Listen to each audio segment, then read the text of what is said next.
Hello, ladies and gentlemen. Welcome to another episode of Plays, K's, and Fadeaways, brought to you by the Clutch Factor Sports Boys. We're all doing well. Gonna just start off with a really heavy topic. Cinquay, I'll let you take it away. The topic, of course, is Black Lives Matter, and it's a crazy topic. It's wild. It's something that obviously has been going on for a while. Like this isn't something that's happened last. Something that's going on for a while. Our country is in the midst of trying to fight said Black Lives Matter and make it bring more awareness to the topic. Because I don't even know really how to explain it. It's just a lot of stuff, but to my pieces that I want to say on it, to everybody who supports Black Lives Matter, you're appreciated, your voice is heard. Strength in numbers is a big thing in our country. You have the right to protest, and people are using that right for the good reasons. But the problem that I have with it is those looters. Oh man, I cannot stand them, because it's kind of just making a mockery of what we're trying to get done. Like as being a black male in America, luckily I have never seen been seen as like, well, I can't even word it correctly, but I have not had social oppression done to me. So, I don't know how it feels personally, but I see both sides of the Ziploc, and I understand that, I have a little brother, I have a little sister upstairs, I have another little sister that lives with my mom, a brother, sister. I have a lot of people that are younger than me that look up to me, and it's hard going outside every day. Like, yo, I might not make it back home. Like, real rap. Like, I really might not. And it's just stuff like that that's crazy. And I want to make the world a better place for them, because they're coming up. They're trying to be young kings and queens out here making differences in the world. So, and for one, as you can see, we have a lot of diversity in this group and a lot of diversity in our chat. And, I appreciate all of y'all. This man, Almar. I appreciate all of y'all, of course. Y'all are really good people to me, man. Like, some people really look forever to find a friend group like the friend group that we have. And the fact that we're able to express our feelings without anybody getting like butt hurt, I guess you can say, and getting frustrated with how we talk to each other and all that stuff, it's all love here, and that's really what I want the world to be. And, my boy said it best. He said that we're not trying to start a race war, we're trying to end one, because this is a country that's literally been built off the backs of slavery. Like, this is how the country has been. And we just wanted to end. I want to see all my brothers and sisters, and not my blood brothers and sisters. Like, I'm talking my black brothers, my black sisters. I want to see them, have that glass ceiling lifted off them and be able to do whatever they want their mind to do, instead of being socially oppressed by people who are just have those outdated thoughts, that I would say. Amen. Well, on behalf of all of us here, we are with every single one of you protesters. We are on your side. We appreciate everything you guys are doing. We are supporting you guys every way possible as we possibly can. And we thank you all for your support. That being said, we will get into the beginning of the show. So, as we talked about last week, how I ended the show last week, I did say we were going to start talking about briefly the NHL new playoff format, and it is very interesting. The top four seeds in each conference, Eastern and Western Conference, will get a bye. So that being said, the number 5 seed plays a 12, 6 plays 11, 7 plays 10, 8 plays 9. This is actually very exciting for Jack and I. We are both Rangers fans. This basically gives us a good glimpse of hope before obviously the whole pandemic happened and the league was shut down. Rangers were on a crazy run. They extended Kreider, which he unfortunately wound up going down with a fractured ankle, broken ankle, one or the other. Damn. And this pandemic was a unfortunate blessing in disguise because he has the opportunity to come back fully healthy. Our backup slash starting goalie in Shesterkin was in a car accident with another one of our is he a defenseman? Bushnevich? Yeah. Yeah. And Shesterkin is our starter being disguised as a backup goalie. Yeah, I would exactly. say. A Cam Talbot, if you will. They were in a car accident the day of the trade deadline. I'm sorry, excuse me, the night before the trade deadline, and Shesterkin was out before the pandemic happened. During that brief time, but again, we're getting him back at full health. And he's been so good. He's been so solid. Getting him back is like like you said, a blessing. Exactly. It's very fun to see. We do have a lot to look forward to. I'm actually very excited to get hockey back. This is like the first year I've actually gotten back into it since our unfortunate 2013 Stanley Cup loss to the Kings. But with that being said, I am excited to get live sports again. And this is basically like the first legitimate sign that we are going to get live sports. This is a first basic confirmed sign that we're going to get live sports. We don't know when exactly it's going to come back, but we do know we do have a definite playoff format. We do have a definite scheduling, just no real time frame yet. That makes sense. And especially as Ranger fans, like we mentioned, getting the Hurricanes in the first round is like, if you don't follow hockey, the Rangers have pretty much dominated the Hurricanes over the past few years. And some of the biggest chatter amongst hockey fans right now is that Rangers-Hurricanes matchup, where the Rangers, who before this whole quarantine situation probably wouldn't even have made the playoffs despite a late great run, now get a chance to match up against the team who they've played so well against this season. And it, like you mentioned, getting Kreider back, getting Shesterkin back, coming back healthy with this team, a team that started out very young and inexperienced at the start of the season, but has grown so much throughout the year and really started to turn into a great team towards the end of the season. To see them get in a real winnable matchup in the first round is going to be super exciting. And I know a lot of Ranger fans had this internal discussion of, do we want to make the playoffs and get the young guys this experience, or do we want to miss the playoffs and get into the draft lottery in a stacked draft and try and get a high pick? But at the end of the day, you have such a team of really great young studs to the point where you can't even pay everybody. That was the big conversation at the deadline, giving the extension to Kreider, was how are we going to find money to pay all these great young players? I mean, if I'm not mistaken, isn't Mika's contract up within the next year or two? So a lot of these money decisions have to be made because the Rangers have so much good young talent, and they've done such a great job rebuilding. And now you're going to get a year of playoffs that you probably wouldn't have had to take all these young players and give them legitimate playoff experience that you can't account for in any other way than playing in playoff games. Exactly, and at the same time, like you talked about a little earlier, a young team who literally had no business making it this far, and they're just with the addition of Panarin, the addition of Trouba, basically those two vets, along with Kreider, who we didn't even expect in the beginning of the year to be on the team come this late in the season. It's just like it's eye-opening because you do have the veteran leadership, and at the same time with Trouba and Panarin, they're both young enough where you can still see them as a part of your future. Yeah, and Panarin should be in the MVP conversation because does he lead the league in assists, or is he top 3 in assists? Yeah. Like he has been worth every dime the Rangers paid him this offseason. So that was our big money free agent signing. I believe we're paying him like $7.5 a year. I believe $7.5, $8 million a year. So that's. And he gave them such a lift. You can't even if you replace him with any other player in the league, you're not going to go anywhere. So because he's such an unselfish superstar, where if you give him the puck, he can make a play for you, and it's not always going to be scoring the puck or going one-on-one to the net.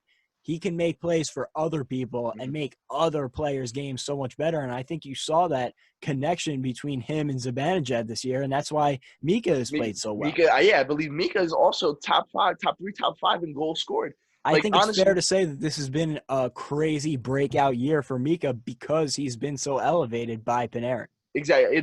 And for those of you who aren't hockey fans, a good comparison for a Panarin would be Chris Paul, where a guy who can score the puck if he has to, but the first thing he's looking for is all right, who can I find open? Who has the best opportunity to score a goal?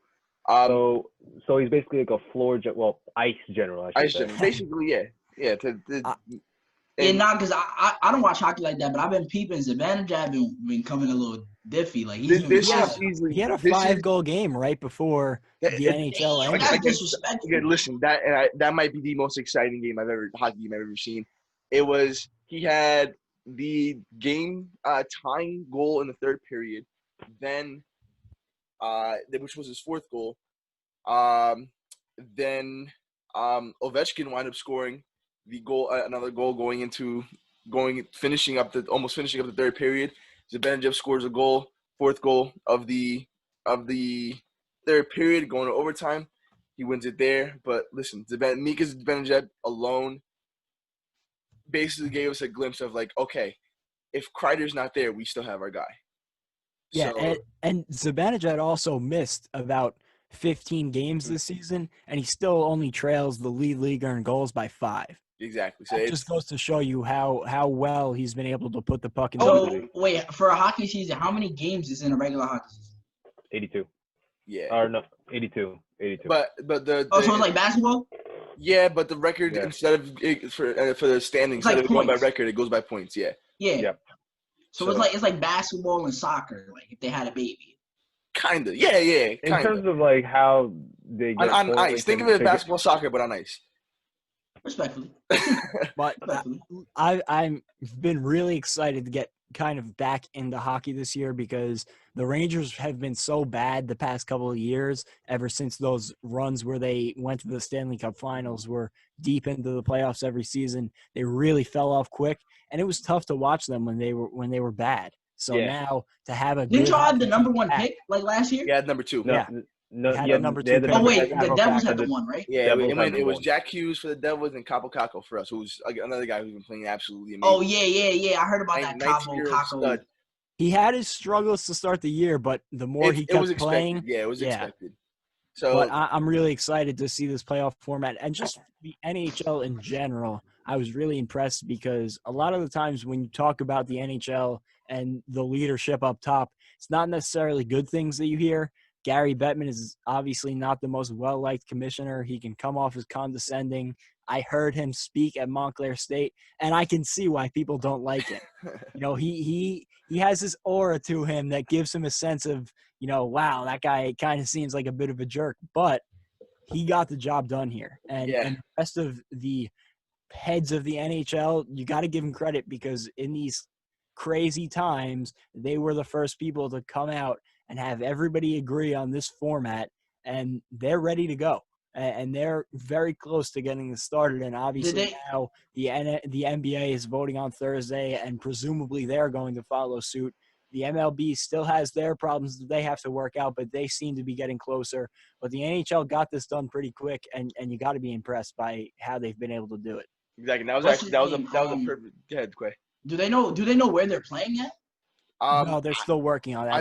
I believe that's literally the only reason why we don't have a legit scheduling yet is because it's literally between Orlando, I believe, is one place. I believe Vegas was another option, and there was 2 more. Off the top of my head, Orlando about to run out of space, yo. They got everybody going to Orlando. I mean, it's like basketball. Basketball said they're taking like 22 teams to Orlando. Then you got NHL, which is taking what, 24? Yes, 24. They would be. Well, actually, they wouldn't technically take 24 because the 4 teams on bye. You could have them stay somewhere else. You could have them come at a later date. Yeah, that's what I'm saying. Right. And then so it'll be like 16-ish. What the NHL is planning on doing is having 2 hub cities, one for the one conference, one for the other. That's better. The cities that were in the grouping to be selected from. Well, I'll start with Minneapolis, which I don't think is going to be in the running anymore. No offense. In light of the recent events, I don't think that that's going to be a possibility. Chicago, Columbus, Dallas, Edmonton, Las Vegas, Los Angeles, Pittsburgh, Toronto, and Vancouver. I think that they should do Toronto. So I feel like Toronto would be a solid spot. Canada is most likely the safest spot. So Toronto and Vancouver then? So Toronto would be the Eastern Conference, and then Vancouver would be the Western Conference? Yes. That could be, I think Canada's your best bet. Canada, I mean, granted, listen, I'm not up to date on the Canadian news, but I haven't heard anything crazy as far as their amount of COVID cases. Thank God. Yeah, facts. So, but we'll segue into another league who is struggling to find a start date or even a season at that in Major League Baseball, which is most of our year's favorite sport. So, kind of very difficult to find a specific start The initial offer was an 82-game season plus a deferred salary. The percentage known on the deferred salary or estimated money gap is unknown. But the MLBPA obviously declined it. Then a second offer was given to them on May 27th, which was proposed by the owners, which would be a 60% salary cut, which, like I mentioned last week, which would a 60% plus salary cut. Excuse me. A player making about 30 to 35 million a year would take a pay cut where they would be getting paid close to about 7.5 million, 8 million. Yeah, that was exactly. me that was a ridiculous offer. That was insulting. If I was a player and I received that offer, I'd be insulted. May 31st, the MLBPA responded with a 114-game season. Deferred salaries if the postseason is canceled, and then their approximate start dates would be between June 30th and October 31st. Given the fact that I am a very selfish baseball fan at this, love the proposal. Gives me 114 games, literally 114 games worth of watching my exciting Mets team that are probably going to wind up breaking my heart anyways. But listen, they're going to be playing in October. Easy so now. It's a win-win. Even if it's a regular season, it's a win-win. June 1st, MLB asks for a shorter season. The owners asked they're mulling a shorter season. Full salaries for players, but it would only be a 50-game season that would start in July. Which most likely at that point you might as well scrap it. Yeah, the hell are you playing 50 games for? Exactly. If we get baseball, but if we're being honest, the Mets start out like 36-4, so like we're winning the chip. Exactly. Well, we start 36-4 and wind up losing the rest of the games. I have a feeling they're gonna. In terms of games, I feel like they're gonna meet in the middle, like around the 82-game mark. I feel like that might be the middle ground.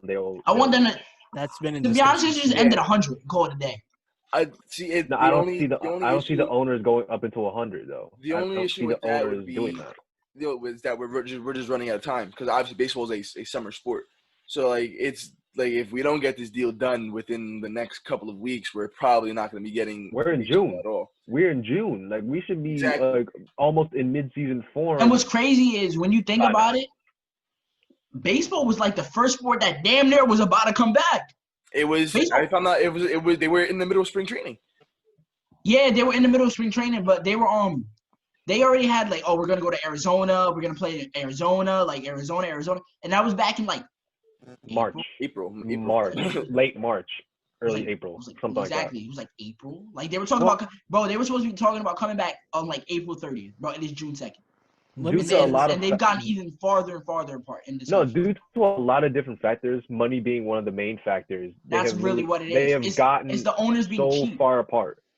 The one positive for the MLB right now is that the players did approve their reformatted leagues, for lack of a better word, where they would combine each division from each side. Yeah, the AL East and the NL East would combine. It would be 3 10-team divisions, and so they have that, and that is literally. So wait, they have the AL East and the NL East like together? Yes. Yeah, I believe. So it'd be Central and West. Yeah, it'd be 2 playoff teams from each division, and then the wild card.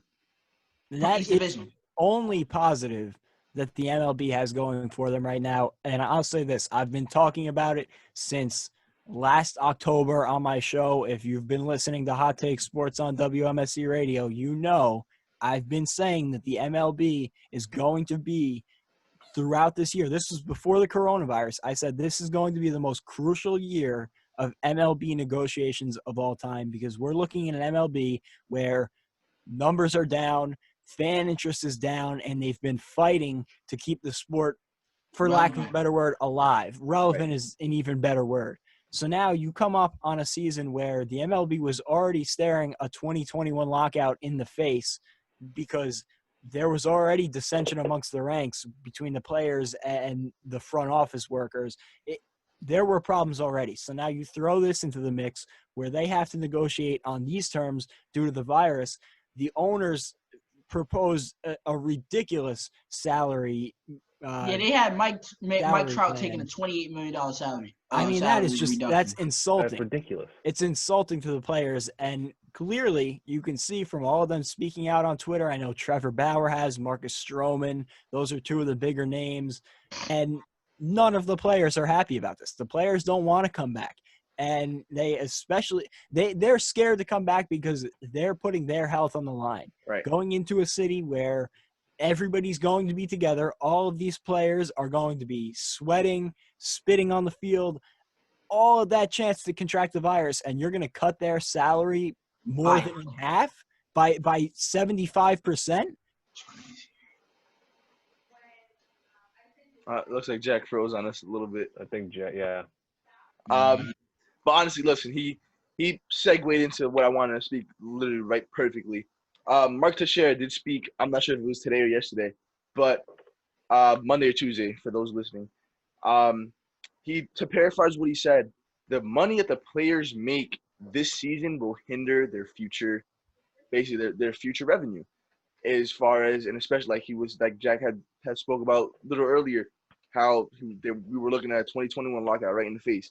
The money that if they do play a full season, well, lack of a better term, full season, but still make their full salary, do not expect any more of these massive contracts of pitchers There might be a salary cap in baseball now. It's not even that. It's the fact that like from an economic standpoint, the owners aren't making any money. Like they're not bringing in as much revenue as they're putting out as far as what they're paying the players. So listen, you're paying Mike Trout, what's he expecting to make? $32.5 million this year or something crazy? $36 million. So if he's expected to make that, then in a fraction of what he's gonna play, because we all know the Angels are 95% sure not making the playoffs. So it's ridiculous as to on the economic standpoint. Which again, I'll play devil's advocate. I understand what the owners are doing and how they. From an economic sense, it makes sense if you're not getting enough profit to cut back on your losses. Right. But from the player's perspective, this is not good at all. Exactly. Like, there won't be as much money. They're going to be the ones that's losing. No, there's not going to be as much money to go around in comparison to past years, which is terrible for them, especially on burgeoning superstars that are coming up on massive paydays, which might not be as massive. And if you look at literally the market of every free agent now, like from perfect example, Zach Wheeler getting $120 million when that man did not deserve $120 million. That might be like 60 or 80 in maybe a future market. So like it gives you a new perspective as to what's going to happen if these players do wind up getting a full salary. Listen, as selfish as I am, as much as I want baseball, as much as I feel like I need baseball, if I'm a player, I'm sitting out. I don't care if I'm getting paid. Listen, I'm sitting on on last year's contract. I'm cool.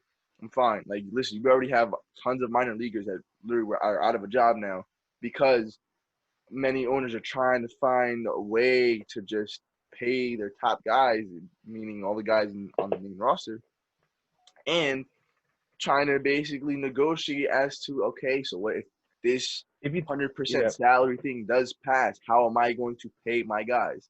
So if you think about it, the collective bargaining agreement, like negotiations, started a year early, which probably done baseball a lot more harm than good, because now like all this pent up tension because of impending CBA negotiations, that clock like shoved many months forward, and now all this dirt is being spilled over, which is not good at all.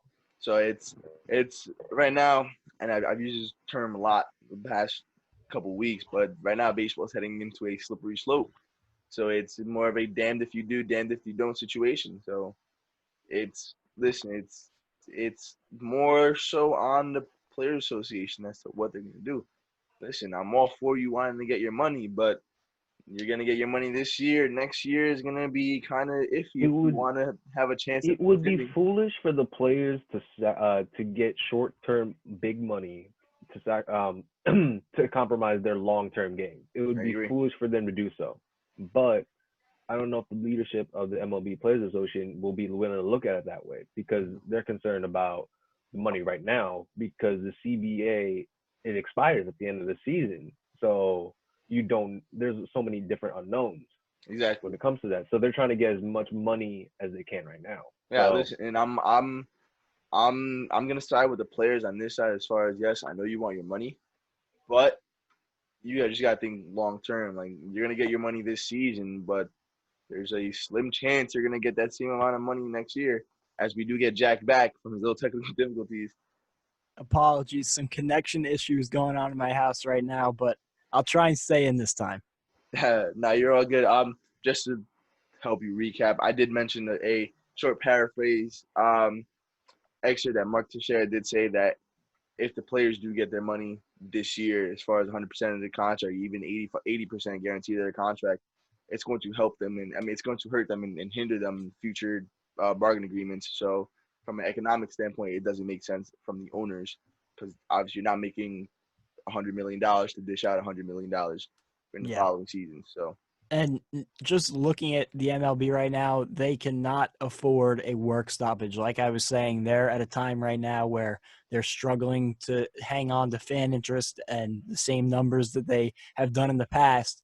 You know, the NFL is rising, the NBA is rising, even the NHL is growing in popularity, and you have the MLB that's just kind of been on the same path. Is growing in popularity. Exactly. MLS is horrible. And the MLB has just been in the same line as America's pastime, and even going on a slight downward plane. And now they're coming at a time where you cannot lose a season of baseball. You cannot like, there cannot be a season of replacement players. They need to work something out, or the sport will have its interest completely die. So honestly, they better figure something out.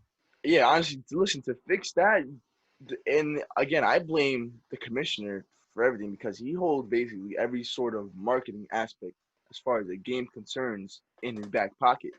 You basically cannot market MLB without the commissioner's consent, without literally anything that has to do with like the front offices of like Major League Baseball and Major League Baseball's, I guess, like, quote unquote royalty.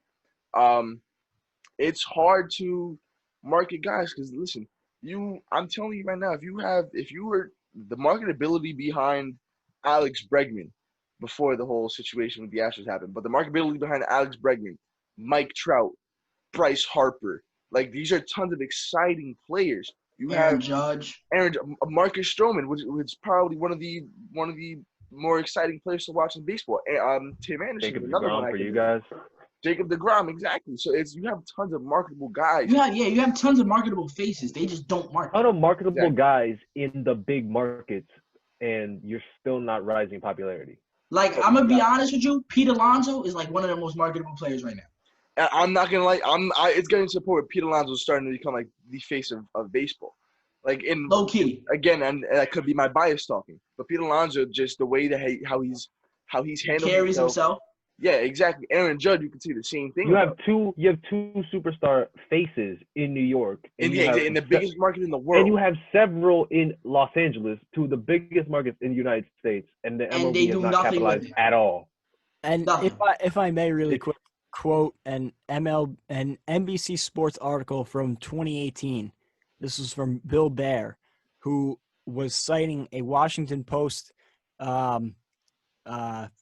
survey where basically Americans recognized Mike Trout on the same level that they recognized Kenneth Farid, who that season went to the Nets and did not play a game before he was released and ended up with the Rockets. A solid NBA player, but Mike Trout is arguably the greatest baseball player of all time. And he's not, and he's him in his prime right now. Exactly. And he's not more recognizable than Kenneth Farid, who can't even get a starting job in the NBA right now. No disrespect. Try a bench, try minutes.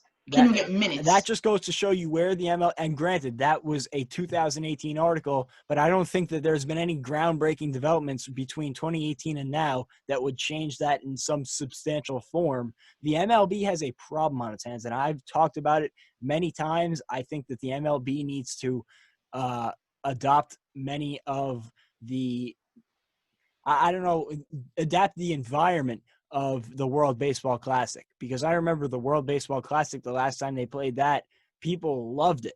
And I loved it personally because it was guys playing baseball with the love of the game. Exactly. And Yo, you USA talk about versus that, like but- Puerto Rico. All right, And we're not gonna talk. Ooh. We're not gonna talk about that. Listen, but those games I'm a Yeah, very we- biased Puerto Rican baseball fan. So those games were incredibly fun to watch. So Adam Jones is not a Oh, popular figure in your heart right now. that's Dominican Republic. He That- don't, Oh, he don't my bother bad, me. my bad, that my catch bad. was iconic. Those crowds were incredibly electric. Javi Marcus Baez with the Stroman no-look in the tag. final throwing oh yeah, the shutout no look innings. tag, one of the best tags of all So time. no, look, listen, you could talk about that. Yadier and Molina literally getting a Jerickson Profar who wasn't paying attention, who was literally an inch away from the bag, inch away from first base after going back down a single. Eddie Rosario throwing out Gene Segura to end the inning when the bases were loaded and there was one out in the inning on a tag up play. Like, listen, the World Baseball Classic, lots of people don't like it. My opinion, it's the best thing that baseball has done in a very long time. And it's unfortunate that it's only every 4 years rather than how it used to be, where it was every 2, every 3 years. So it's basically Now the World Baseball Classic World is Cup. lit. It's basically baseball's World Cup. And tying it back Yeah. to the MLB, the problem with the MLB is you look at the World Baseball Classic, a moment like Javi Baez's no-look tag or Marcus Stroman getting a huge strikeout to end the inning and walking off the mound with a face towards the other dugout. That's something that in the MLB would probably get one of your teammates a ball in the numbers next inning. But in the World Baseball Classic, it's greeted by the same thing on the other side. And I'll tell you what, if Marcus Stroman came out the next inning in the World Baseball Classic and gave up a home run, that bat would be getting sent into the air. It would be Oh back. yeah, they might because send it that's back how to their you home country. respond. And that's how it has to be. And that is why so much interest was generated into the World Baseball Classic. I got to be honest, before the last one, I had never really watched it. But last World Baseball Classic, I watched almost every game. It was incredible. It was hard. It was hard not to watch it. The It was MLB hard not to needs watch to it. And get again, with the program. and like you said it there, how the emotion that the guys give off on the field. Like you said, Marcus Stroman, who's probably the most emotional pitcher in baseball, next to Trevor Bauer, who launched the ball 230 feet to dead center field after getting taken out of a game. But again, I'm also going to blame the players in baseball because you have a lot of guys who are quote unquote old fashioned and they say, "Oh man, you're disrespecting the game." No, I'm trying to make the game more marketable. Tim Anderson's bat flip is one of my favorite bat flips of all Bat time. flips. So And he got drilled for that by got Chris. killed the very next inning. Derek Dietrich, who might be the best pimp in all of baseball when it comes down to bat flips. The dude hit a moonshot in Pittsburgh and got hit in the back the very next pitch. Look at So Ronald Acuna last year towards the end of the season when he got hit by a pitch on the first pitch of the game because he was on such a tear with leadoff home runs and he caught a pitch in the elbow. It came inches away from ending his season. Another guy you can talk about, Juan Soto. Every time there's a ball thrown, he does a little shuffle and grabs his nuts. Like, come on. It's entertainment. A lot of guys that watch the game, they don't like it, but you put a random guy on your couch and be like, all right, you know what? Watch these guys play. Telling you, they will be glued to the TV. The pace of play does not change the way you market the That game. pace of play stuff is nonsense. If anything, pace of play is hurting the game even more. You're taking away jobs by literally ending that literally the lefty specialist rule. The 3-batter minimum is horrendous. That might be one of the worst rules ever. Horrendous. The minute and a half call to the bullpen is not stopping anybody from watching the game. And these pace of play initiatives are, one, not generating new fans, and but making the game two, longer. It's pushing people who love the game away from the sport. Exactly. And therefore, you're losing on both ends. Not only are you not having your cake, you're not getting to eat it either.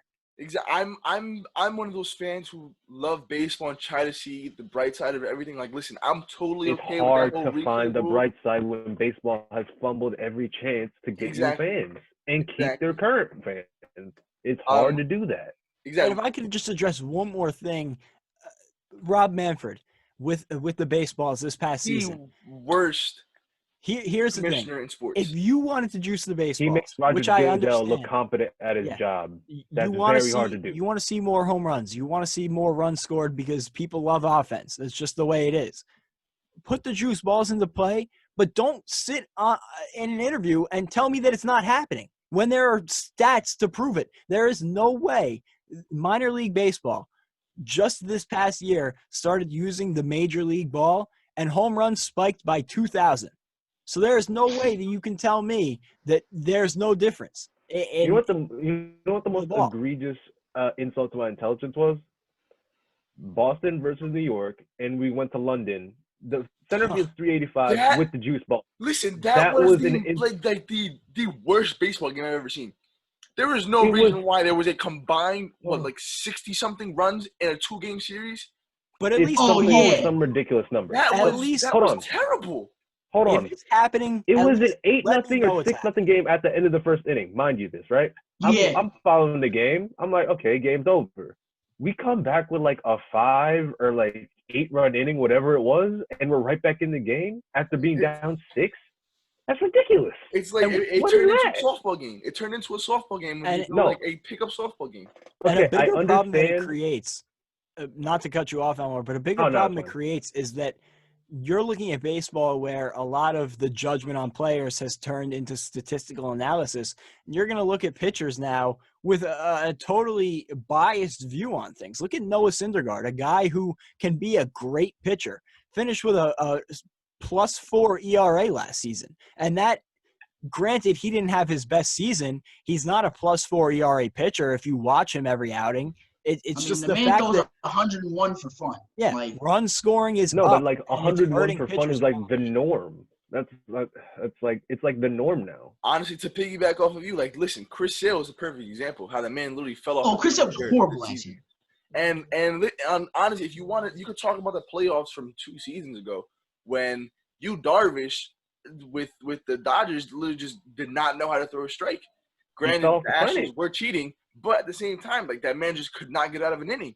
The season after that, Yu Darvish just looked like he should not be a professional baseball player. And you cannot be a fly ball pitcher anymore in the major leagues. You can't afford to be a contact pitcher. 20% of balls hit in the air are going to go out of the park. So you cannot afford 40 if you play Yankee Stadium. Yeah, we'll talk about that another time. If you want that to be the sport, at least make it known. Don't try and cover it up that you're making these changes because, like Almar said, it's just an insult to all of our intelligence. If you know the sport, you can see the change. And Rob Manfred, that's just one stain on his legacy so far as the commissioner of baseball. Of course, the Astros scandal, which was not handled correctly in my honest opinion. And then you have this whole drama with the Players Association with the coronavirus and coming back, and they can't seem to work anything out. You look at the NBA, they had the one thing to keep in mind though is that Rob Manfred works for the owners of those 30 clubs? 30 clubs, right? Mm-hmm. So he basically works for the owners. So he's supposed to be the mediator between the clubs and the players, and he's done a horrible job at doing that. Exactly. You look at I've heard nothing, like no media statements, nothing, or any reports that have anything positive to say about Rob Manfred. He's done a horrible job. Every other league has at least found some common ground. The NBA worked fairly quickly to create a whole plan in a week and a half. The NHL has agreed on everything seemingly so far. Except for sites, but that's like one of the easier things to get done. And the MLB just seems to have the nothing MLB going for is basically at square one in negotiations. Let's be honest. They're in square one. It's June, and they started negotiations late March. And on top of what that, have you been doing? What have you been doing for 2.5 months? Bigger than just playing baseball. Like, they're literally negotiating for their future at this point. As far as the collective bargaining agreement. Like I said earlier, the 2020 collective bargaining agreement negotiations, they started in March or in April, however you want to look at it. But it started months early. And I was afraid of a lockout before any of this happened, and like I was saying before I got cut off, before I disconnected, this has done nothing but throw fuel on the fire. Exactly. Baseball was already a sport where you would, I would talk to people and they'd be like, you watch baseball? Baseball is so boring. Baseball is such a trash sport. If you put a female, right, at a baseball game, a basketball game, or a football game, I promise you by the second inning, she's walking out. Easily. By the second inning, she was walking out. But if you put her in a football game, she's cheering, go 81! She don't even know who the hell it is. I mean, yeah, that's anybody who doesn't watch baseball, but who doesn't watch sports in general. It's hard to sit them down and watch a 9 inning baseball game. Granted, I'm a fan. Listen, an old time baseball lover. I love the long games. I love the pitching changes. I love pitching matchups. I love pitching games. I love defense. I love like pitching. bunting. Hold on. I like bunting. The All most right, you're going too far there. You're going too far there. But but it's just that there's so many ways to make the game fun. As much as I love seeing pitchers rake, implement a DH as an extra job on the team. They did a good job with this 26-man roster. Put a 27-man roster in there, implemented a universal DH like they plan on doing for this upcoming season. Again, like I said, I'm a quote unquote old time baseball fan. I'm not upset about the replay rule, but if a game ends on a close play and it's getting challenged and the game ends with either the call getting reversed, it's going to bother me. Just for the fact that, man, I wish this was 10, 15 years ago where even if the ump got it wrong, it was a part of the game. And there has to be a way, even if you're going to keep the reviews in place. I'm amazed that the process in every sport really hasn't been made quicker. There should be somebody reviewing these plays before it's even asked for. And when they go to the headsets, there should be a consensus opinion already. And if there isn't, it should stay the original call because you have to break it down frame by frame. That's not what replay is put in place for. That's put in place for Armando Galarraga beating the runner of the bag by a step and a half. Clear, easy, one look, you see what the right call is, and you get it done with. It shouldn't take Mets fans cover your ears, but the Carlos Beltran line literally. that hit on the white line. It should never take 3 minutes for a replay review. I mean, okay, in fairness to MLB, replay has been a systematic problem for all the major sports. So that's not the biggest knock that you can have on Major League Baseball. So the replay, I'll give them a little bit of slack because that's a problem in every sport. But everything else that you guys have stated, I'm right there with you. But replay, what I refuse to understand about replay is how people go to replay and still get it wrong.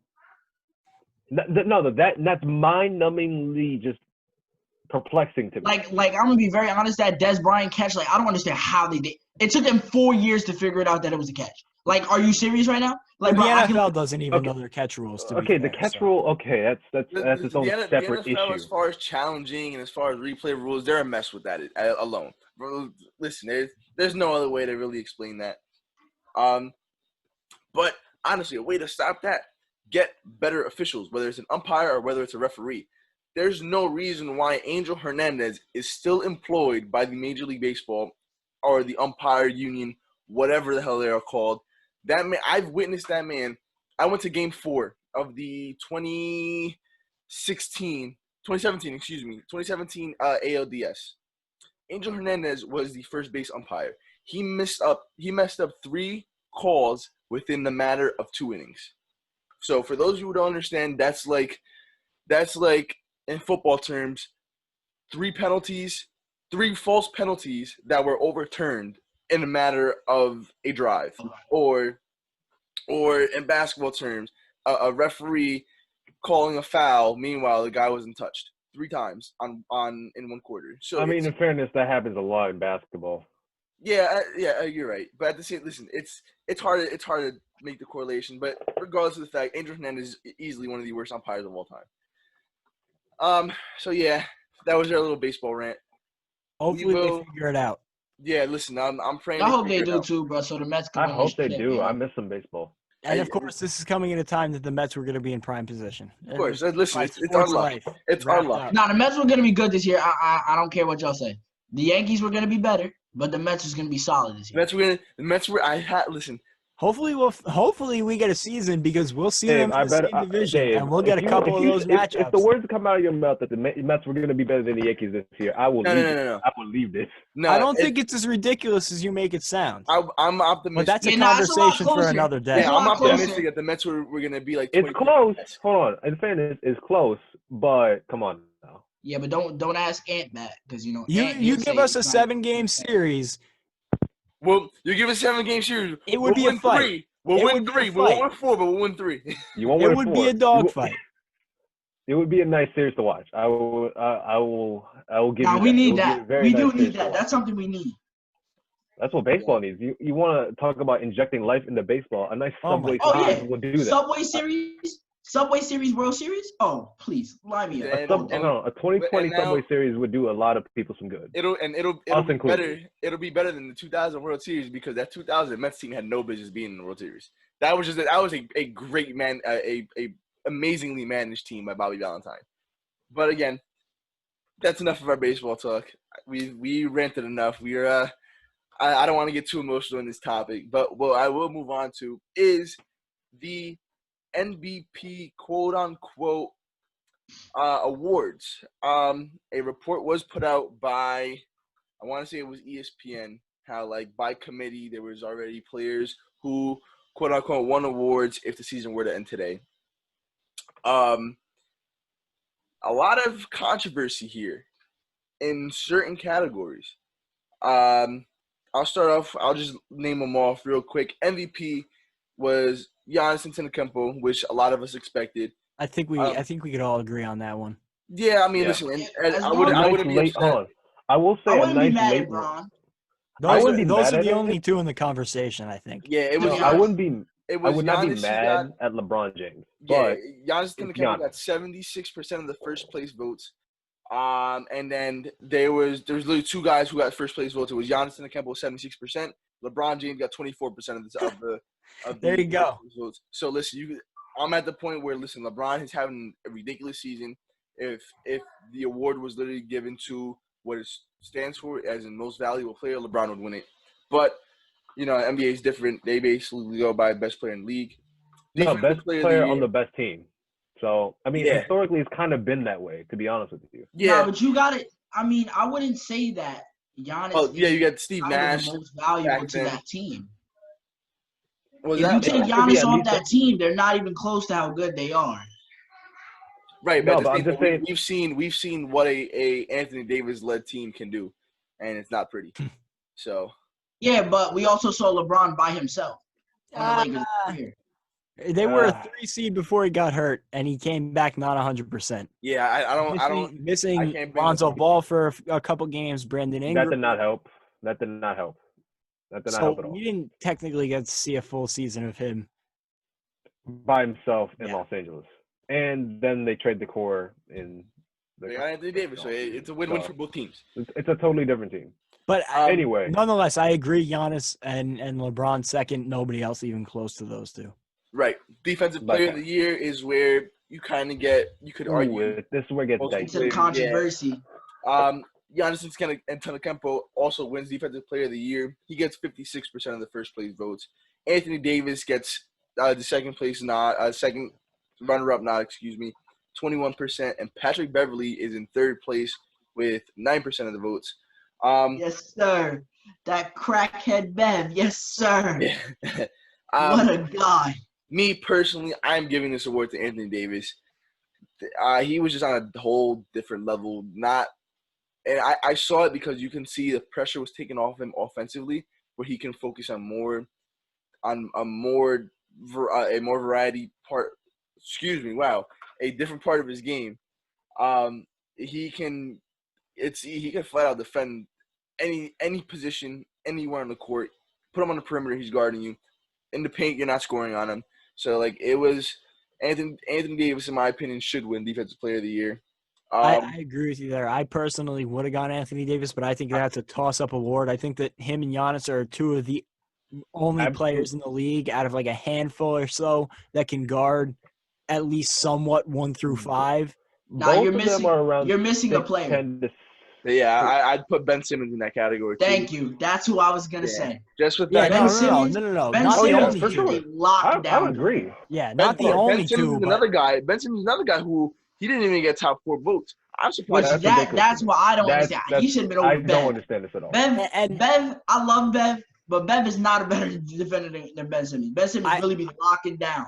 I say this with no offense to Quay whatsoever because I know you're a Clippers fan, but I think that I understand why people would say Patrick Beverly because he comes across as a really good defender, but at the end of the day, it's just his mentality that makes people think he's such an elite defender. He's a good defender, but I think that a lot of people get caught up in the way that he plays, Right. and it makes him seem like a better defender than he is. I'm not gonna lie to you. Pat Bev is a hack that just doesn't get calls. Like that's my whole thing. Listen, he says that he's a better defensive player than Tony Allen, and it's not even close. That's It's ridiculous. nowhere near. No. close. That's Tony Allen's a way better ridiculous. defensive Hold player. on, the grind father himself. No. One of the No, best wing defenders of all time. Who Kobe said was his toughest defensive matchup. Like Rookie of the his year. toughest defender. Oh, Rookie of the This year. can't miss. It was John Morant, Zion That's a Williamson, dome. and Kendrick Nunn, respectively. 1, 2, 3. That John Morant. Ja man. Yeah, it was John Morant's award to lose, given the fact that Zion Williamson didn't have a full season. I don't think you could argue with that top three. Yeah, you can't. I believe Brandon Clark was the fourth man on that list. Makes sense. Listen, even if Zion Williamson played a full season, the way that John Morant carried himself the entire way, a team that was not really expected to do much, and also it is like a borderline playoff team. Aren't they? Like I mean, he made them a borderline playoff team. I think it would have been no, he did. No, It I would've understand, been- but I'm saying Zion. if he played a full They're a season. playoff team right now. Like, Yeah, but at the same time, we Zion Williamson- do not. Zion We are Williamson- not in the land of hypotheticals. We are going with what we saw and what we Right. saw. Listen, Zion Williamson, given what was around him, if he played a full season, they were going to the playoffs regardless. Because with the emergence of Brandon Ingram, who we'll get to later on in the program, and Brandon Ingram is diff. Brandon Ingram literally flipped the switch. He needed to get out of the light in LA. He needed the Lonzo I Ball. wouldn't even say it's the light of LA. And I think it's just their player team. development is horrible. Yup. Their player development is Player garbage. development But under every Luke team- Walton, They who was give their head up- they coach give up at on the their time, guys. was bad. Why do you- Before the third season. Their team has been so successful this year because everybody that they've had to count on is a veteran. LeBron, Anthony Davis, Dwight Howard, JaVale McGee, Rondo, Caldwell Pope, Kuzma, Danny Green, all those guys. Taking out Kuzma's the only one who's not a vet. Yeah, you All of those guys have been around the league. And Kuzma handful of those damn guys. near was about to get shipped off for a vet. Yeah, every single one of those guys except Anthony Davis and Kuzma has played on a championship team. So Contributors that have rings. Right. That makes a difference. Coach of the year, Nick Nurse and Billy Donovan were 1 and 2. Respectfully. I'm not mad at it. I'm not Nick mad. Nurse, listen, what Nick Nurse has done with this team. Nick Nurse is the best coach in the league right now. Yeah, That's all I Nick can tell Nurse you. might be like one of the better coaches. Given like he knows what he's a good coach that can adapt to what he has. Like, listen, he had Kawhi. Toronto was last not year. supposed to be as good as they are. Exactly. And I completely. Toronto was what, the third seed, I believe, or some. Third or fourth. Yeah, somewhere where No, wait. I feel like it was Bucks. Jack, you want to look that up for us? I'm Who's looking at it second? right now. Who the hell was second? No, the Raptors were second. So exactly, it proves my point even more. Damn, that's Hold on. crazy. Hold So on, they were listen- second, only 6.5 games behind Milwaukee. That's The- kind of crazy. That Raptors team was just, The emergence of Pascal Siakam helps, but Nick Yes, Nurse sir, should be that coach of the year. Pascal man. and I'll it's, say go ahead, Jack. this was probably the toughest year in my memory, at least, voting for Coach of the Year. Because, like you said, I think Nick Nurse is the best coach in the NBA. I think he deserves it. But you look at the list of Billy coaches Donovan. that could have had their name in the hat this year. Billy Donovan has done an An unspeakable amazing job in Oklahoma. Nobody could have rejected that team. That as a Oklahoma playoff team this should have season. been like projected like Top three like, pick. top lottery. Now, team. my favorite stat for them is that they were by ESPN. They were presented at the beginning of the 0.7. season with a 0.8% chance of making the playoffs. And They have elsewhere around the league, you look at Taylor Jenkins in Memphis, who again, Of another course. team you wouldn't have predicted anywhere near the playoffs, and they ended up having a great season on a totally young team. And Which a all lot of people clicked into what he was doing. That team is Exactly. going to be very, very, very fun to watch in about a year. Yeah, Like that- I that- love And what's that that crazy team. is when you think of teams like the Grizzlies and the Thunder, and then you have teams like the Hawks that people projected to be a dark horse team to make the playoffs, and they're not Fall even short. close. Yeah, They have what, maybe 12 wins if you're lucky. you have On that list is another- Eric Spoelstra does Eric Spoelstra have any votes? Yeah, I believe he was a 5th place or 4th place coach, which I was again, just No, gonna say, Eric Spoelstra was wilding. which is another guy. Listen, Miami was not expected to be as great as they were, No, and listen, they're Eric doing it Spoelstra with is a highly a underrated lot of coach. young guys. they're doing it with a lot of young guys and with Jimmy Butler. Granted, Jimmy they Butler made- who has been considered to be a cancer throughout the past few seasons, went in there Has with a been bunch a of young fun. guys. Hold on. I By don't know. all I don't accounts, know has if been I a would say per se phenomenal more of a leader in cancer, Miami. but he was never a face of a franchise. Yeah, and he was more of a head Not coach. it. Listen, Jimmy Butler just along with Pascal Siakam has meshed with both of their team. They meshed with both of their teams without being the focal point on the offensive side. Like I don't think either of those two teams have a legitimate number one. They just flow through the offense, which makes it even more No, fun they to are. watch. To me, Because they're number ones that just flow with the offense. They don't really. you have a lot of facilitators on said teams. Like you have Bam Adebayo was averaging like as a 6 point assists. center. Yeah, you got Jimmy Butler out here putting up 20 points a game, not shooting like he used to. He used to be a lockdown defender. He was more of a three. I guess you would say more of a 3-and-D type of guy. He was shooting a lot of threes at a high percentage. He was locking everything up, but obviously his mid range was solid and all stuff like that. But now he's like a facilitator. Like that's him now. His game is A everything. flashing Like I'm gonna facilitator. score you. I'm gonna score you like. There was one game he had like 9 points, like 11 rebounds, like 15 assists, like some wild like that. And they won. Yeah, on some chill, like he was chilling. Like this is the Jimmy Butler that I've wanted to see. Like this is like I love to watch Jimmy Butler play basketball like this. Like this is a valid game point that I'm watching from Jimmy. And that Miami team is just they're built perfectly. Like they have tons of shooters in Duncan Robinson and Duncan Robinson. Tyler Hero. Hero. Exactly. Tyler Anybody Hero, know- Duncan Robinson. Kendrick knows Nunn can me- shoot too. Kendrick Nunn can shoot too. Anyone who Exactly. knows me knows I've been behind Jimmy Butler since day one. I think that he's been cast in such a bad light over the years, but you look He was at in Minnesota. everywhere he's Yeah, been. he's just been in really bad situations. In He was in Chicago, he was right. They were dysfunctional. In Minnesota, he was right. They were lazy, and clearly they can't win because those guys don't have a good enough work ethic, which he called No, out. they went with Karl Anthony Towns. They went like 3 months without winning a game, bro. Yeah, Like exactly. that's actually ridiculous. In That's Philadelphia, ridiculous. there were problems with Ben Simmons and Joel Embiid's leadership, and clearly that's proven this year. They were one of the Yeah, most they can't win a talented game. They teams can't in the win a league. game that's outside of Philly. Exactly. So everywhere he's been, although you might not like the way he handles it, he's been He right speaks about facts. everything he said. So I've been saying that from the beginning, and to see him flourish in Miami, I've loved it. And notice how he has nothing to say about Miami. Everything is Exactly. green over there. Exactly. Because they Everything got is a green over group there. of young And guys if you who think work about it, hard. And if you think about it, in Miami, he low-key had, I wouldn't like say the worst cast, but he had the least experienced cast out of all of them. And they're the most But successful. arguably the best organization Yeah. I should say the most stable organization.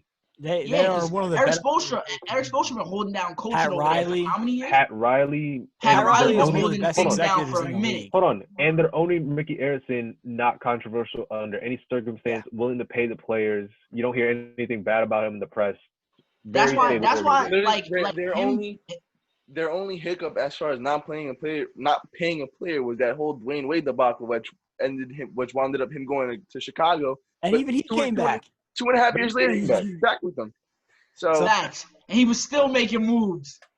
A couple other coaches that I think deserve recognition. I think that Rick Carlisle is in the conversation with Eric Spoelstra, where two great veteran head coaches who had teams that probably shouldn't have been successful as they were this season, and they had great years. And Carlisle took a group that beyond Doncic and Porzingis is not much and turned them one of the better teams in the Western Conference. Mhm. So I think that he's done a terrific job. I think Nate McMillan in Indiana, without Victor Oladipo this year, had one of the better teams in the Western Conference over the first half of the season. I think he deserves a lot of credit. Brad Stevens in Boston, one of the best coaches in the league.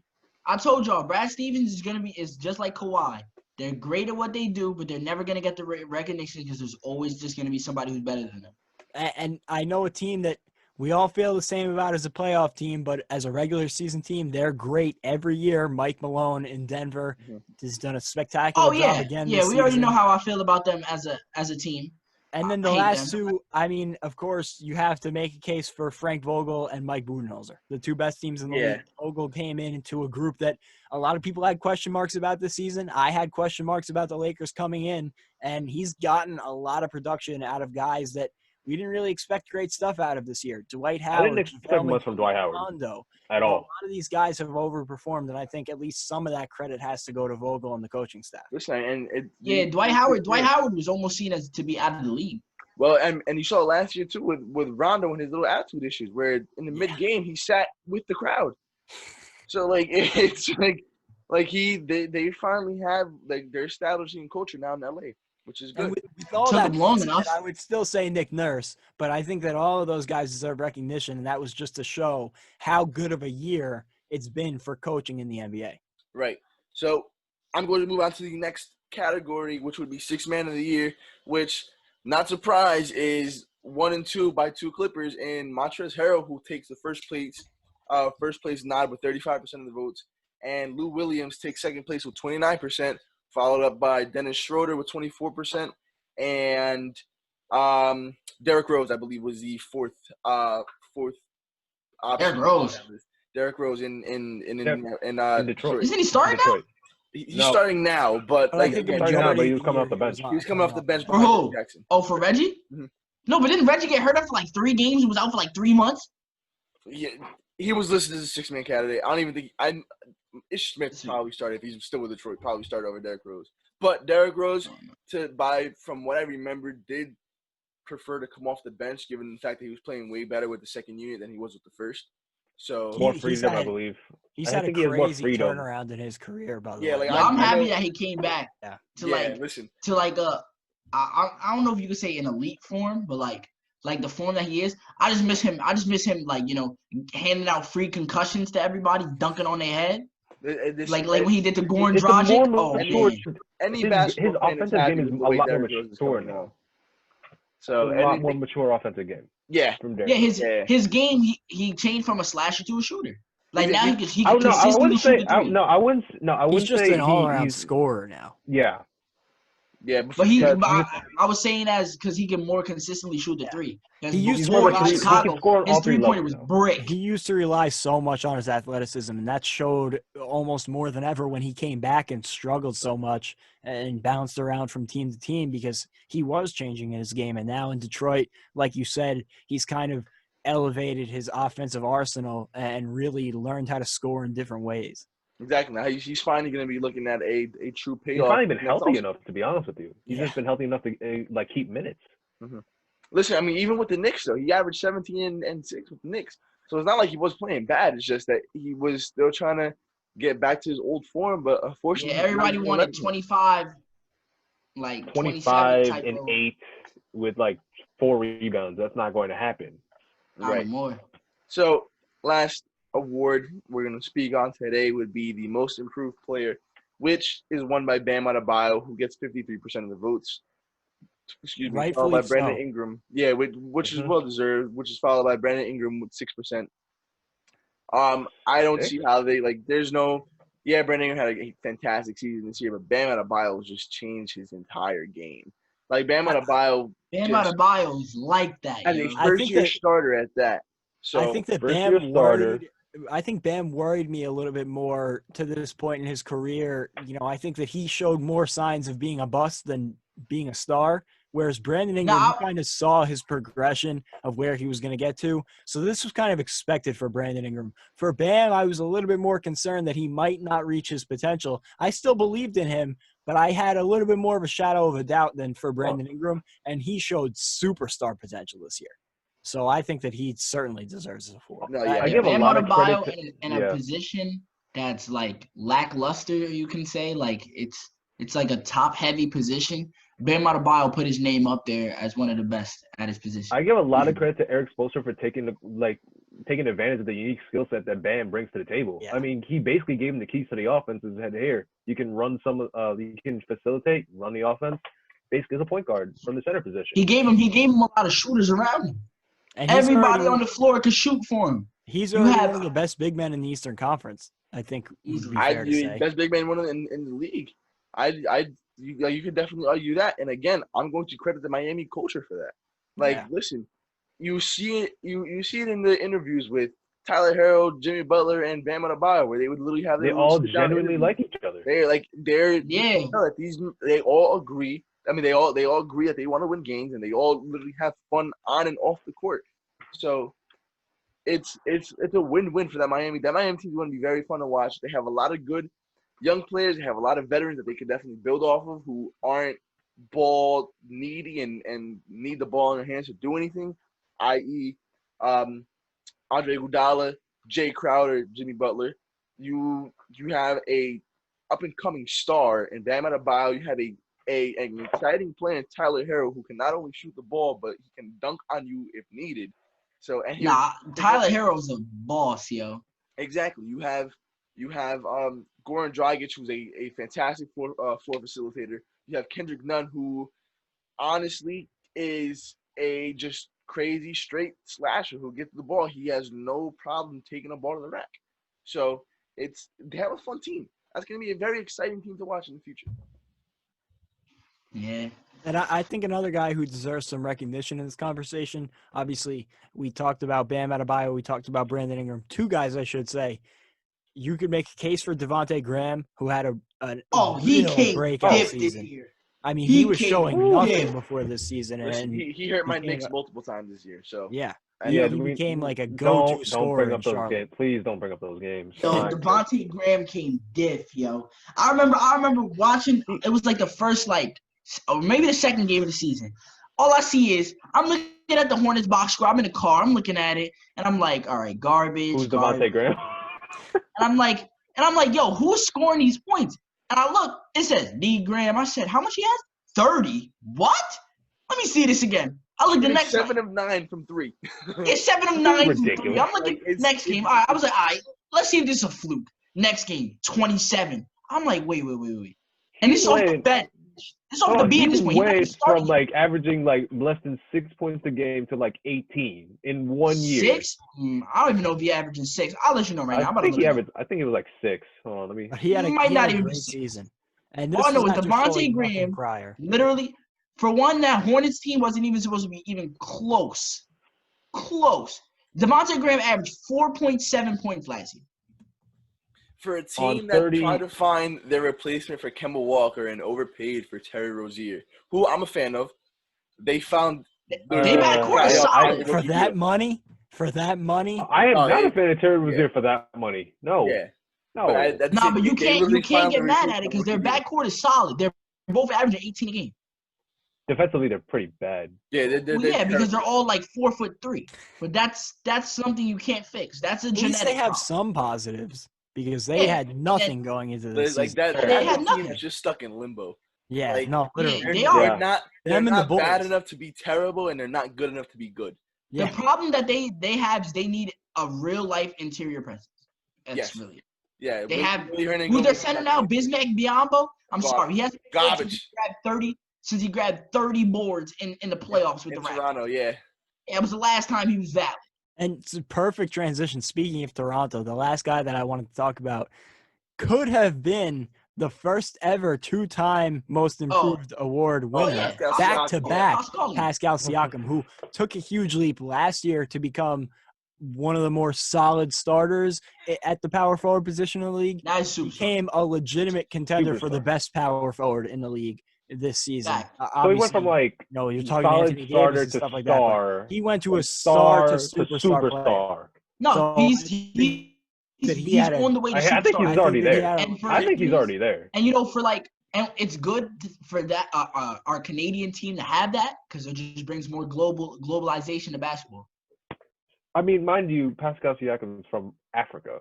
He's from Cameroon. He's Cameroon. So you're already getting those eyes. Yeah, him and Joel Embiid, both Cameroon. Both Cameroon. Also bringing more fans to the game from being from Africa as well. So, and on top of that, they're on the same team. So, it gives another easy team to root for, not only in Canada but in Africa as well. Thanks. Another person though who could have been in the MIP talks, Jason Tatum. Yo. Yes. I give Jason Tatum a lot of credit. Fire. Even though he stole, when I tell you he shot my heart against the Clippers. Jason Tatum. He was one of those guys who last year was stuck in limbo, where he was too good. He was good, but at the same time, it was expected he was going to make this big jump. Kind of like Brandon Ingram. Yeah. But Tatum was just – the thing is, though, is that Brandon Ingram, we seen it. Before he got the blood clot, we seen it. Brandon Ingram is wilding right now. we seen it from Ingram. The thing is, we never seen it from Tatum. And I'll We've say, seen we've I seen was- the I was 24, skeptical. 26 point like 2 games in a row, then 4, 6. I was skeptical of Tatum for the season, and I think any of you guys can attest to that. I said I wanted to see him consistently perform at the level that I know he can, and he came out and he did exactly that. I all must season. crazy. say, not playing with Kyrie Irving and playing with Kemba Walker, who's not as Ball selfish as a dominant. player, Yeah. or as ball dominant, I should say, has definitely helped. Kemba's And play also style the fit thing that that's team helped him- perfectly. The thing that's also helped him is he's going out, he's getting rebounds now. Like he's I believe getting he's averaging in 8 there. I mean, quick. Considering I they think have no he's- big man. No, because Yeah, true. I think he's the starting power forward, Yeah. Yeah, he and is. he's too quick for fours. And, He's way too quick and for the fours. centers that he has to compete with for rebounds are Aeneas Kanter, who is a notoriously poor He rebounder. can't- Horrible cannot defensive jump over a rebounder. One of the phone best, Yeah. one of the best offensive rebounders in the league. But he Cannot can't, get a he defensive can't play on rebound the first. defensive end. And Yeah, he Daniel can't. Tice, Daniel Who's Tice not does not good. play extended. Hold on, No, Daniel Tice I do is not just like as big Daniel as Tice. Jason I'll say Tatum. this He's over and like over just again. as He's big not as good. Jason Tatum. Yeah, So he- exactly. So no surprise that Tatum has had to carry the load down low for Boston. Exactly. I mean, I'm still upset at Danny Ainge for taking Jason Tatum over Josh Jackson and ruining our Devin Booker Jason Tatum experience because God knows how exciting that Oh, team would have been. facts. Think about how Yeah. bad of a Yo. draft that was for the Suns. Dude, Talk it about was striking out. So bad. That's Well, so Who listen, did bad. they get I that can't- year? Josh Jackson. At the same time, Oh, though, listen, yeah, that's Josh great. Jackson's starting to come into form this season. He just had a Yeah. With Memphis, he was terrible coming a little first solid. Think about the minefield of great players that the Suns have been around and who they've ended up with. I What mean, year? they What could year? have. They Who- could have who- drafted Who was in Luka. the draft could've with drafted Dragan Luka. Bender? Who They was in could've the draft? drafted Drocken Bender. that. Oh, And you dude, got- that man was getting. Dragan Ben. He was. He was People the were fourth saying, pick? "Oh, Wasn't he he's the- going to be better than Kristaps Porzingis," and I used to laugh. I used to Dragan laugh. Bender is horrible, yo. Bro, I used to just like him just because his name was Dragan Bender. Like, I found it funny. So I was like, you know what? Maybe he'll be good just because I found his name funny. Like, that was the reason why I like Kristaps Porzingis. His name was Kristaps. So I was like, you know what? He has to be good. His name's Bingus. I think Thing- for both sides in Phoenix, not to Oh. get too far off track here, but my last point for both sides in Phoenix, I think that it's kind of like a Kemba Walker Charlotte Hornets relationship. It's a toxic relationship. Kemba wasn't helping the Hornets become a championship team, wasn't really helping them be a good playoff team. It's the same thing with Devin Booker and the Suns. He's not helping them be a great contending team. But at the same time, both of those players kept their teams from being the worst team in the league because Devin Booker I mean- and Kemba Walker would single-handedly win you games. I mean, those teams are not helping those star players. If you No, go- if you- totally. I think it's a toxic relationship both ways. So Devin Booker needs I to would get out of say more Phoenix. so towards the organization because what more Phoenix- can you do as those players in terms of production? Phoenix What more needs can to you do? blow it up.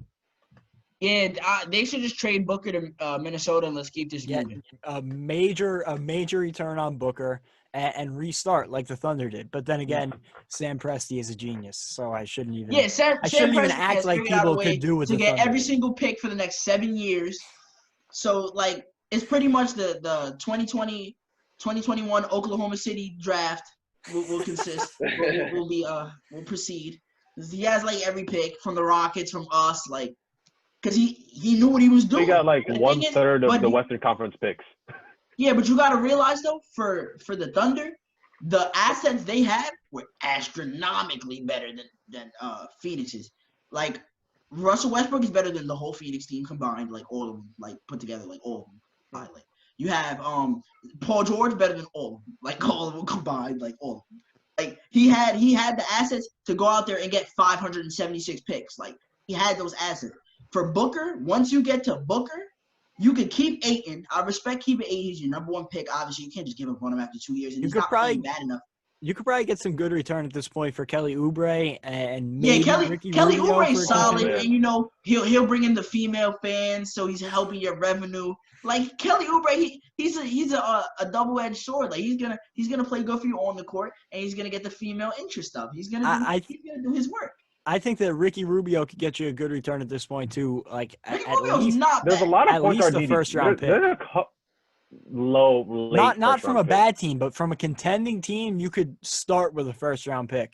For There's a not team many that's- contending Like, to be teams that honest, need as the point guard, though. Clippers, Yeah, exactly. if the Suns threw up Ricky Rubio on the trade block, I would sell my soul to No, put but him you on a team you with have no Kawhi, soul to Paul sell. George. You have nothing left. Your soul has already been sold. I'll give you the 2029, 2030, 2031. You're We trading can go away- deep. No, that's already on its way to Sam Presti. You already like. All right, so You're look, trading players I'll that give aren't you- even look, born yet. I'll give you a 2057 first rounder, a 2062 second rounder, and like Ivanka Zubac. There you go. So We're gonna you're get selling this my. deal done. So you're selling like my son, like that. Yeah, that I'm selling like my offspring's offsprings. Like we're just moving it like Jeez. that. Like we had nothing left. But we I really don't even like know if that's if we legal. don't win a chip, we're screwed. Like we literally do not have a pick to like 2047. Like we're actually dead. Yeah, Dead. 2050. you guys It's literally actually sold 2050. everything for a championship. Yeah. And if we don't get it, and you you only have understand? 3 years to do it. You only have 3 years to do it. Yeah, granted, Kawhi Leonard and Paul George are not Paul Pierce, Kevin Garnett, and Jason Terry. I can speak from experience. It is not smart to trade away all your picks for an expanded Hold on. period of time. Yeah. They're it's a little not. bit younger. But They're a little bit younger. but They're this- in then the you end tail up end of with- their primes. Then so you end it's up okay. with Isaiah Whitehead, Tyshawn Taylor, Jeremy Oh. Lin on a Chill, big chill, old chill. contract, You're Alan wilding, bro. Crabb, I don't even want to think about Chris something like that. Humphreys. I can Oh. keep going on. No, No, Chris yo. Humphries is already there. Chris Yo, Humphries I is don't even already want to there. think about worse. something like Which that. is even worse. He was already there. Yo, son, they're gonna have us playing with G League players, yo. Or nah, we're gonna be playing with like. Yeah, you're gonna be playing with Rodney Magruder at small forward. Oh I can my speak for God. experience. It's to the point where I will do quizzes about the last like decade of basketball, and as a avid Nets fan, I will miss Nets answers because I truly can't recall the period between like Yeah, it D'Angelo was Russell bad. and like the Deron Williams, Joe Johnson teams. Like it was like a black hole of basketball. It's so hard to explain. Oh no, it's Listen, hard for me to. It's hard for me to forget Alexi Shved. Oh no, but the thing is, I actually like hard. Alexi Shved just because his name was Alexi. Hold on. It's hard for me to forget Teray Murray. It's hard for me to forget that Langston Galloway was a Nick. Travis It's hard for Ware. me- But Langston Galloway wasn't bad. Ron Baker. He was good because he was the only option. But his lasting memory as a Nick is getting crossed to the floor by Dwayne Wade on a step back. Oh yeah. Wade ended anything of him being good. Well, I mean, listen. Yo, but you gotta think about it. All of our teams has had those $21 million times. to the Knicks. You gotta realize all of No, our we're teams has still had in those that. bad Hold on. times. We're still in the bad The time. Knicks, I don't know. the Knicks are having Oh, that time right well, now. yeah. are the No, bad but the thing time. is, We're yo, having the a Knicks, no the good, Knicks have very had bad actual time. bright spots. They just haven't done anything. Bro, there was a time where the Clippers, their face of their franchise was a man named Chris Kaman. Come on, man. You gotta stop it. His name is Chris Kaman. Like, come on, think about how that sounds. I'm letting Chris you know right Kaman. now. Listen, when J.R. Smith is your first option on a team with Alexi Shved, Lance Thomas, Lou Edmondson. No. Shumpert was hurt. Edmondson. Lou Edmondson and Kevin Seraphin is as your Oh, starting he said five. Lou Edmondson. Kevin Seraphin. Like, Yeah, we listen, had Kevin Seraphin. I'm letting you Kevin know right now. Seraphin Novak was there? horrible. What's Steve Novak, Landry Fields. Steve Novak, Landry Hold on. Fields got traded for Andrea. They were Bargnani. gone. They were Who gone was by then. another Hold on. Landry Fields, whose hands shake by like the month of February on his jump shot, which was a flat line drive, that was a brick after his rookie year. Landry Fields was a guy who had tons of potential. Listen, what I can give the Knicks, they know how to draft second rounders. Like, They we cannot might not draft hit the first rounders. first round every single time. We may but not know hit the how first. to draft second round picks, man. Landry Listen, Fields, Mitchell No, Robinson. okay, no, Johnson. we might miss. Hold on, we did draft Clee Anthony early, so I wouldn't say we hit on every. Clee Clee Anthony early is so bad. He was good. He just shot himself in the foot. Yes, he Literally. did shoot himself. Literally. He pulled a Plax, but wasn't as good as Plax. Right. Listen, but just how you had times like that, you understand that the Clippers had a time of where their team consisted of Mo Williams, Baron Davis, Eric Bledsoe when he was not good, Randy Foye, Rasul Randy Butler. Foye was a shooter though. I Randy saw Foye you were bad about one. to say bucket, and I was about to stop you. Because bad the one. word He's a bucket shooter, gets bro. thrown He's a around bad way one. too Shooter. much. Bro, The you word had bucket. Rasul Shooter. Butler, Jamario Oh. Moon, Ryan Gomes, Al Farouk Aminu, Ike Oh. Diago, Brian Cook, Luke Jermaine Amute. No, Luke Richard Mbamute. Oh, and All you solid know the best role player of them players. all? Tremendous role players. No, not Ryan Gomes. My fault. Ryan Hollins, even No, better. you had Ryan Gomes. No, you also had Ryan Gomes. Yeah, we had both. All good role players. But the problem is that Ryan Hollins is not a good role player. players Stop had it. to be a superstar. No, that's Ryan what I'm Hollins. saying. Ryan Aaron Hollins. Bledsoe when he was averaging 4 points a game. Ryan Hollins was as good of And then he got player 53. as he was an And then we got analyst. CP3 in those reps. And he was as good of a player as he is an analyst. Yeah, Not good at all. Ryan Hollins might be the worst basketball player to ever make the NBA. I promise. If you listen to this whole rant, that is not a stretch. You're a real fan of the podcast. That being said, we are going to wrap this up. That was we were doing pretty good for like the first hour, and then we The tangent went a little bit long. Yeah, and then we just started chatting. But good news to leave off on: when you're watching this, the NBA will have presumably already voted, hopefully yes, on their return to play proposal. So hopefully next Thursday you'll be listening to us talk about the NBA coming back for real. Yep, and how the Clippers will be winning the chip so Cinquay can have fun for once. And how the Knicks, as usual, are left out of the playoff. So, which has probably worked in our favor this time. That being said, we do appreciate you guys listening to this episode. This is episode 7, I believe, of the Plays Kids. That sounds about right. Yeah, Plays Kids Fadeaways podcast. Again, stay safe.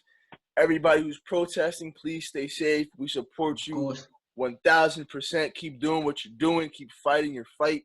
We're behind you every single part of the way. That's been another episode, and thank you. See you guys next week.